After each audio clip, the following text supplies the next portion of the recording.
Well, hello. Every gal needs a cowboy hat. Scanning the room, you look for a familiar face. Everyone is a stranger. Your heart's racing, you feel nauseous. New plan. You meet 4 new people. Okay, 3. 2? You can handle 2. And then you think, I hate this. This just feels so fake. And before you talk to even 1 new person, you're looking for the nearest exit.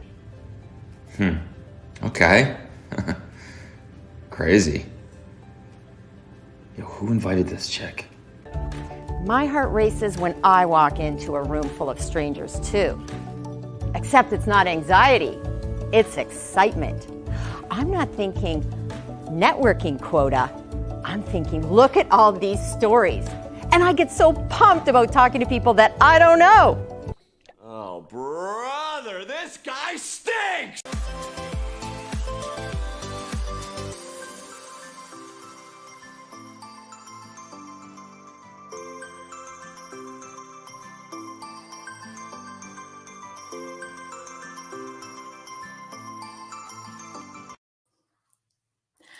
Well, good morning, everyone.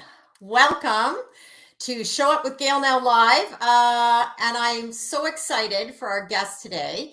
This is someone that I used to work with back in my journalism days. So my name is Gail Robertson, and I have Show Up with GailNow Live. And my 3-step process is sign up, suit up, and show up. So we're about to show up now with Lisa Monforton.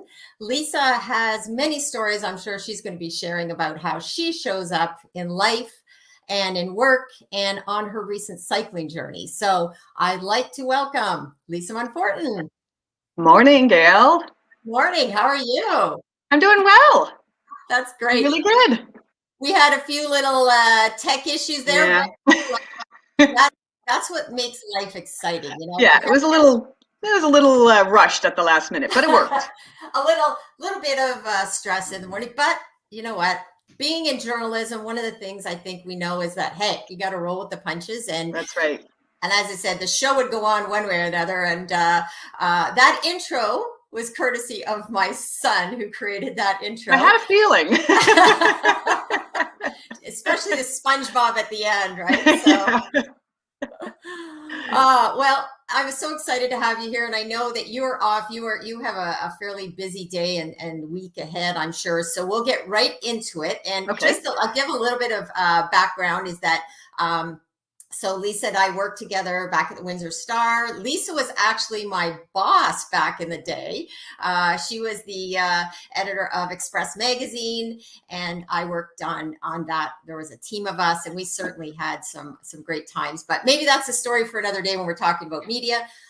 You have been on a cycling journey, and I am going to put up some information about Connect Tour. But maybe if you could do a little bit of an introduction about this cycling tour that you've been on, and a little bit of background about how you decided to show up for that.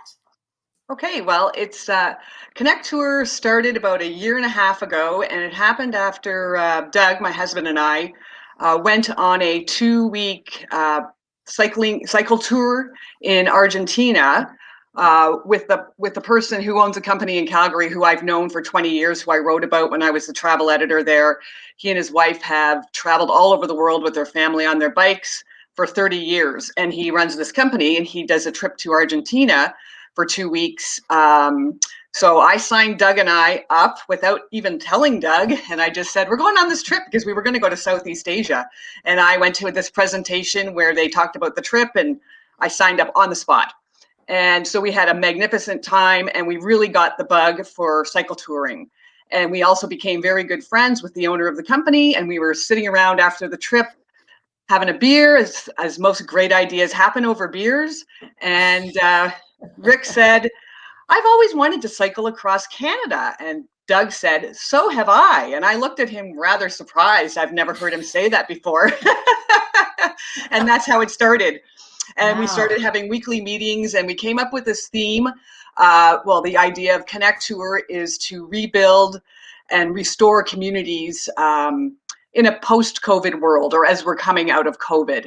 So that's really what the trip is all about. We were supposed to go coast to coast from Victoria to St. John's, but we started in Kelowna because we couldn't start in Victoria because of COVID. And so we started on May 28th in Kelowna. And the idea is to travel to St. John's and get there about October. We like to say we travel at the speed of life. That we are not in a race. We want to meet Canadians. Doug and I have been writing stories about the people we've met along the way. And, but as you can tell from the sling that I'm wearing, that I had a mishap, and just outside of Saskatoon, I had to fall off my bike and broke my collarbone. So, but the rest of the crew is still on the road, and they're just rolling into Sault Ste. Marie in the next couple days. Well, Lisa, and as you know, we got together recently, and as you know, I'm a newbie cyclist, so I was really, yes, I was so excited to hear about this, because I would have said at one point, there is no way I'd ever even embark on something like this. But did you think that at any point to did you ever envision yourself cycling across Canada? That seems like such a big undertaking. No, I mean, if you would have asked me 2 years ago, would I be doing this? Absolutely not. But as you know, we came up with these plans, and you know, it has a lot to do with the people that you meet along the way, and like our friends Rick and Tanya, who have made their life out of cycle touring, and they have amazing stories to tell, and they have friends all over the world because of the way they've traveled for 30 years. And I just really was inspired by that. And so, of course, I was, you know, I had some trepidation about the trip. Of course, we all did. You know, it's not an easy thing to get up every morning and cycle for 80 to 100 kilometers. You don't know what the weather's going to be like. You don't know what the terrain is going to be like. You don't know what the traffic's going to be like. So there's lots of things to worry about, but I don't know. I would wake up in the morning, and I really didn't, the 6 weeks that I was on the road, I would wake up in the morning and I never had a day where I didn't feel like doing this. Wow. Now, I left that hanging out there. Let's go back to that sling a little bit, because I'm sure people are saying, what? You started out on this journey, and now you're here home in Windsor. Yes. And I'm in Windsor too, but we are doing this obviously virtually. So why don't we talk a little bit about that, about what happened on with the injury, because that's always a concern as a cyclist, as yes, it is. myself, is that you're out, especially if you're out on the roads. But I will say, I mean, there's people that have been injured on trails too, and there's people injured on car. I always say it's like every time you wake up and do anything, there's some risk. But can you tell us a little bit about what happened on this mishap that you had? Yeah, we were cycling very easily in Saskatoon, or not in Saskatoon, in Saskatchewan on Highway 15. We were trying to take the secondary highways and staying off the Trans-Canada. And Doug and I were chatting, and we had a nice wide shoulder, which all cyclists love, and we were sort of side by side. And I just heard a car coming, so I said, well, I'm going to just pull in front of you. And as I did that, and not at any great speed, you know, I may have been going 18 kilometers an hour, my pannier, the bags that we carry with all our gear, just kind of touched his pannier, and I lost my balance, and I just went right over onto the road. And the people that were in the car, thankfully, were about to make a right-hand turn, and they were at a very slow speed, so they were able to stop well enough in time.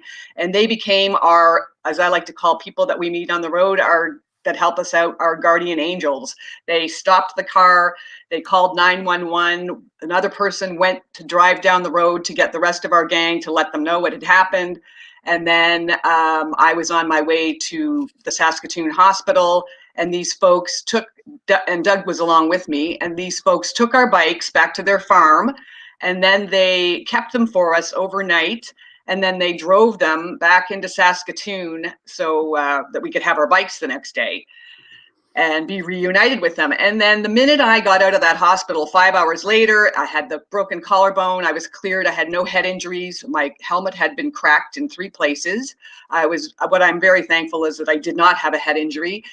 And Doug and I grabbed an Airbnb for the night and started talking about Plan B. And and so, you know, you always have to have a Plan B. And I knew that my family was here in Windsor, so we got a flight for me. We got my bike on the plane, and I flew into Toronto. and then got a ride down here to Windsor, where I have been recuperating for the past 5 weeks.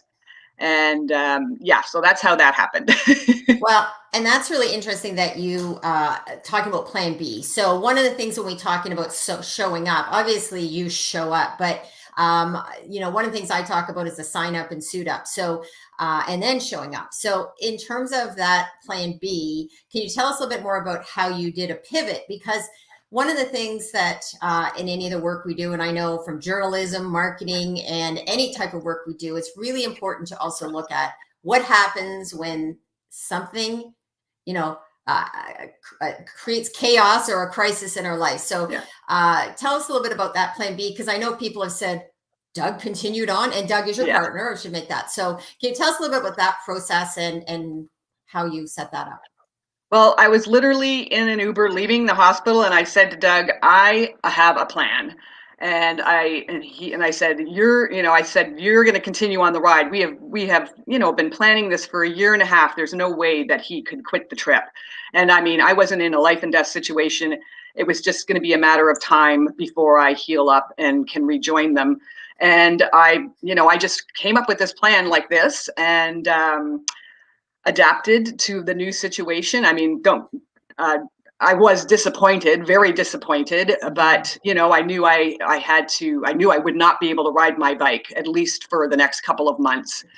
And so I even had the Plan C, or part B of Plan B was that once I got to Windsor and I was starting to feel better, that I would buy a vehicle and rejoin the group as a support vehicle, which we did not have for any part of the trip at all. So that's happening next week. So let's talk about that, because usually when you hear about people taking on some of these trips, they do have a support vehicle, even people that are running and doing these types of journeys. So without a support vehicle, this is part of that, you signed up and then you suited up literally. Yeah. So tell us about what was on your bike, because this to me is like, whoa. Well, I mean, I had probably about 50 pounds of gear on my bike. Everybody carries their own clothing, of course, and toiletries, and you would typically put those in the smaller panniers at the front of your bike, and you try to bring as minimal amount of things that you can. And then on the back is your gear. So, your sleeping bag, your sleeping mattress, your pillow, an extra jacket, and I even had a spice kit because I knew that I love to cook and I wanted to be the cook on the team. And so I had my spice kit with me and some plates and bowls and our cutlery, and Doug carried the tent and his gear. And so he probably had maybe 10 more pounds than I did. But yeah, you're riding with 50 pounds of gear, and we would, start early in the morning. We would take lots of breaks, ride all day, meet all kinds of fantastic people. And we would usually camp, or we would stay. There's an organization for cyclists called Warm Showers, where you can contact a host who is a Warm Showers host. There's a website, and they invite you to come and camp in their yard and have a shower. And sometimes they are very generous, kind people who usually want to pay it forward because they have cycled themselves and used the Warm Showers organization themselves. So they let you use their facilities. Sometimes they'll feed you. Sometimes they'll give you drinks. Like, we've had a variety of experiences, but they're all just super kind-hearted people. And speaking of those experiences, I did put up the website, and I'll put it up again, for connecttour.ca, which has some of the blogs of the trip, which is fascinating. And we could spend so many shows. We could do a whole series on just these experiences you've had. So I encourage people to go look at that blog, because there's some great stories about your trek and how many people you met. And I did see about Warm Showers. I'm planning a trip out to Kingsville. It's about 45 minutes. I'm wondering if there's some warm showers. Yeah. I mean, that's the way we meet people. I mean, that was probably 90% of the reason I would get up in the morning, is because just of the serendipity of the day. Every day we met people on the road who, people that brought us water and ice if it was a hot day, people who gave us money, to help support the ride, people who bought pizza for us, people who let us come and swim in their pool and use their garden hose, to cool down, and people giving us food. Everywhere we went, we encountered people like this. That's amazing. I am a great advocate that there is a lot more positivity and a lot more people that will help you and than we ever anticipate. And sometimes with us both coming out of the media too, like sometimes there's a lot of focus on negativity and I've been talking a lot about judgment lately too, people judging. And I think I say there's a quote that I love. It was by Walt Whitman and it's featured on Ted Lasso, which is be curious, not judgmental. And Yes. and I know we share that in common, Yes. zest for curiosity. I like that. You know, and I love Ted Lasso. I know. I tell people you've got to watch Ted Lasso. Yeah. So, what next? Let's go back to where you go next because you are looking at the vehicle, and I believe you are looking at maybe at some point getting back on your bike. Can you talk about that Yes. process and the and I know you are also someone who puts a lot of emphasis on your health and taking care of yourself. So likely why you rebounded fairly quickly too. My guess is that your focus on health. But what next for planning to get back in the saddle, so to speak? Well, I picked up my new used van yesterday. And so the plan is that I will leave next Monday. The Connect Tour group is going to be in the Bruce Peninsula. They're coming across on the Chichiman to Tobermory, and that's where I'm going to head up to on Monday and reunite with them. I am not ready really yet to get on my bike. I expect it'll be another month. But I will be there as the chief cook and support driver for people. Somebody may not want to carry their gear for a day, and I've got the space in this van to put people's gear in, and I think it'll help us for a number of things that we need to do during the day, like go grocery shopping, which we would normally do on our bikes, but now I can sort of take that task off everybody's list for the day and just be there to support and continue to heal. And I'm hoping by early September that Doug and I have planned a little separate trip where we want to do the Eastern Townships in Quebec. And so the plan is that I should be able to do like a 4-day ride around the Eastern Townships as a little side trip that we've planned before we head east again. We'll have to stay in touch. Maybe I'll connect up with you somewhere there because you can. Anybody can join us. Yeah. You can just reach out to us on the website. I mean, we have invited people to join us for a day. You can come for 3 days. You can come for a week, or you can go all the way to St. John's. And we have actually about 18 people signed up for this next 2 stages of the trip between Ontario and the East Coast that will be joining us over those weeks. Okay, well, I have the website here on screen so people can go there and get more information, read the background, learn more about it. And the other item I wanted to touch upon before we have to wrap up too is that you are actually riding for a personal cause. And I will say this, I would like you to talk a bit about this, and then for sure would like to maybe have even your daughter come back on and talk about the whole issue of donations, organ donations and awareness. This is something I'm a great advocate for as well. I think it's so important to get more people talking about this, talking with your family, addressing this. So can you give a bit of a synopsis of why you and Doug are doing this as a very personal ride as well? Yeah. I think it was about 2 weeks before we were actually going to embark on the ride. We found out that my daughter, Lauren's husband, and his name is Dax, needed a full liver transplant. He's had some health issues over the years, and it culminated in him needing a liver transplant. And that was just like a bolt out of the blue for everybody, for them. He was very lucky. He got they live in Victoria, and he had to go to Vancouver, but within a month they had a transplant, an organ for him, and he's now recuperating. So we want people to know how important it is to sign that card on your driver's license or make a donation to to an organ association, because the average wait for an organ in Canada is almost a year for a liver transplant, and Dax was lucky enough that he was able to get one within a month. Now, Lisa, I think you may have hit your Oh, camera off button, so we went to audio only. So I don't know if there's something maybe there we go. there we go. There we go. And this, Yeah, so we obviously know. I always oh, say when we are live, and I know that you are probably not at your usual. You are at your no, mom's place right now, which that's is right. great. I think I saw your mom walk in the room, so make sure you say hi to her. I was like, what's going on with this Yes. computer? Mom? I didn't know.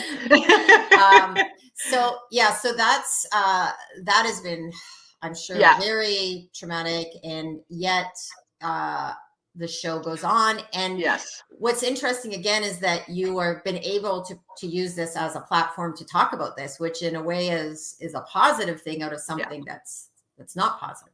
That's right. And I mean, before I went away, I flew out to Victoria to spend some time with them both, Lauren and Dax. And, I had the conversation with them, do you want me to stay and help you out? And they, with COVID, you couldn't really, there's nothing you could do. Like I couldn't go see him in the hospital or anything. So we are just in constant contact. And, Doug and I are with Lauren and Dax, and they've had some up and downs post surgery. But in the long run, the doctors are very happy with the match that he got. And, it'll take a couple more months. Yep. So there we go. Yeah. I don't know why it keeps doing that. Yeah, it could be something to do with stability of internet and internet that too. something. Yeah. So before we wrap up too, I want to just make sure that we've covered off things, and we'll put maybe some information in the comments later about people that may want information about how to support various, donations. And I know I work with a company here locally, Cavalier Tool, and they just did a fundraiser and awareness about kidney donations and transplants and the work up at the London hospital. So I'm happy to see, companies and individuals and organizations starting to talk about this, because, when a life can be saved, it's so important that we, and a young man too, this is like a 40-year-old man who, has lots of living left to do. And this person who graciously, generously donated his organ has allowed Dax and Lauren to be together and, continue living their life together. Yes, that's amazing. And there's just, I know we have the thing about our conversation, Liz, there's so many stories, because we could have just talk, and I think we'll have to do something on journalism stories from the past, our Windsor Star days of sharing. We'll have to maybe have like a session, maybe have you and Craig and that'd be fun. That'd be fun.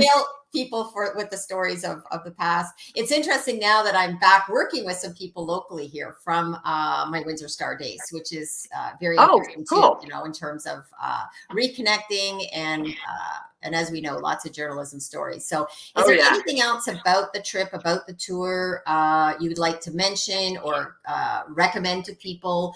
Yeah, I mean, for the way we ride, we are, you'll see people in spandex going down the road like at 60 kilometers an hour. We are not those people. We are really, like I said, traveling at the speed of life. If we see something like a roadside attraction or a farmer who's standing out in his field, we will stop and talk to them. Like, we're just not in a hurry. If we don't make it to our destination, by a certain time, we're not sticklers for that. It's more about the experience for us. And I likened it to journalism, because you would show up in a newsroom as a reporter and you never knew what your day was going to hold or who you were going to meet. And it's kind of like a continuation of that, but in a different way. And so I think that's the big appeal for us is, just getting to know Canadians, and also being able to eat anything we want because we're burning so many calories.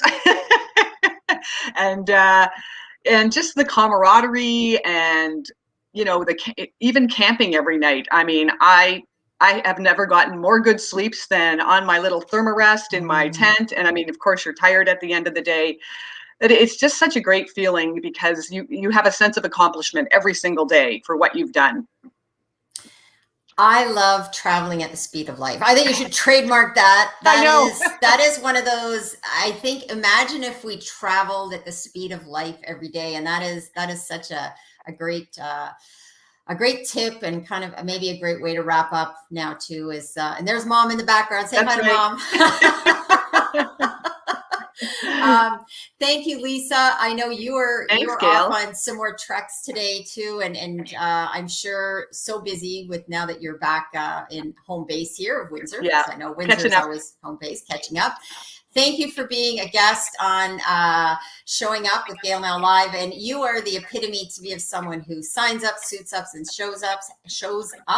And for people listening, thank you in the comments section. I see some people that are commenting, and I'm sure people got a lot from hearing your story, Lisa, and your ability to also have a blip and literally, figuratively, and manage to pivot, have a plan B, plan C, and I'm sure there's more plans ahead. So we will have you back on. Oh, one last thing. I think there's something on Discovery. We'll maybe talk about that more when we talk next about some of your journey may be documented.